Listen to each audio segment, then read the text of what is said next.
Guys मायरी drama भी अब and होने लगा है। इधर राहिला जब घर में देखती है कि घर में कोई नहीं है, वो एनी को जान से मारने की कोशिश करती है, उसके ऊपर जग फेंकती है, लेकिन जग कहीं और जाके गिरता है। नन्ही सी एनी ये हरकत देखते हुए बहुत ज्यादा डर जाती है, उसकी आंखें बाहर निकल आती हैं। वो पीछे जैसे देखती है तो राहिला आंटी होती है। राहिला एनी की इसलिए दुश्मन बनी हुई है क्योंकि एनी ने ऐसी हरकत की। रिश्ते वाले रिश्ता लेने आए थे, एनी ने उन्हें भगा दिया। इस बात पर राहिला बहुत गुस्सा है, कहती है मैं तुम्हें अब नहीं छोड़ूंगी, तुम होती कौन हो, मुझसे बच के दिखाओ। एमन साथ ही खड़ी विंडो के साथ ये सारा माजरा देख रही थी और बहुत ज्यादा परेशान हो जाती है कि अब इनको क्या हो गया है। आगे जाकर ये एना की सफाई भी पेश करेगी कि सारा कसूर राहिला का है, मैं देख रही थी। लेकिन वो कहते हैं ना कि खुद की करनी खुद पर। अब राहिला को एक बेबी बॉय होने वाला था, लेकिन क्या होता है वो पेट के बलबूते पर जमीन पर गिर जाती है क्योंकि वो एनी को मारने आ रही थी। एनी जैसे ही साइड पे हो जाती है वो फर्श पर गिर जाती है और जो शीशे की काप टूटी हुई थी वो इसको लग जाती है। राहिला जैसे ही गिरती है उसका बच्चा अंदर से मर जाता है और वो बहुत चीखती है, उसे फौरी तौर पर हॉस्पिटल ले जाते हैं। इस सारे माजरे का जब हबीब को पता चलता है वो घर में लड़ने आ जाता है। वो कहता है जो हमारा एक ही वारिस पैदा होने वाला था वो तो आप लोगों ने मार दिया है। अगर राहिला को कुछ हुआ मैं इस घर में किसी को भी नहीं छोड़ूंगा। वो लड़ने की कोशिश कर रहा होता है लेकिन फाखर आगे आ जाता है और उसे लड़ने नहीं देता। आयशा बोलती है हबीब खुदा का खौफ करो, मैं इतनी जालिम नहीं हूँ कि तुम्हारी बीवी को धक्का दूंगी और उसके बच्चे को मार दूंगी, मुझे भी इस चीज का एहसास है। आयशा बोलती है तुम हम पर गलत इल्जाम लगा रहे हो, भला हम उसके साथ ऐसा क्यों करेंगे, तुम खुद तो सोचो। अब आराम करके आराम से बैठ जाओ, पानी पियो।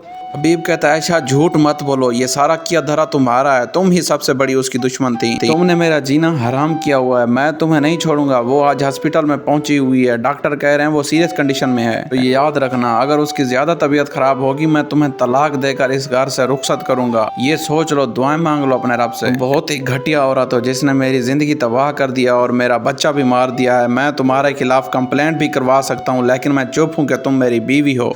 लेकिन गाइस अब बात यह है, एमल ये सारा वाकया देख रही थी, वो चुप होती है, वो बताती किसी को नहीं है, वो सारे घर का तमाशा देखती रहती है और मजे उड़ाती रहती है। राहिला अब हबीब के अंदर जोश और गुस्सा पैदा करने के लिए कहती है कि आयशा और एनी जो हैं इन दोनों ने मुझे धक्का दिया था और इन दोनों का कसूर है। हबीब कहता है उनको इसके किए की सजा मैं ऐसी दूंगा कि उनकी आने वाली नस्लें याद रखेंगी। आयशा को अब मैं इस घर से भी निकाल दूंगा और हम दोनों कहीं और शिफ्ट हो जाएंगे। अब मामलात घर के इतने बुरे हो जाते हैं कि घर में झगड़े चल रहे होते हैं, लेकिन एक दिन एमल को एहसास होता है और अब सारा माजरा अपनी माँ को बताती है और कहती है सारा इसका कसूर राहिला का है। एमी उसे खींच के थप्पड़ लगाती है और कहती है इस सारे माजरे का तुम अब तक तमाशा देख रही थी, तुम बोल नहीं सकती थी, इतने घर में झगड़े हुए हैं, लेकिन अब मैं देखती हूँ कि वो क्या करते हैं आगे। फिर जब फैमी सारा माजरा बता देती है फिर अगेन से एनी और फाखर आपस में खुशी खुशी रहने लग जाते हैं और उनकी ज़िंदगी अगेन अमेजिंग बन जाती है।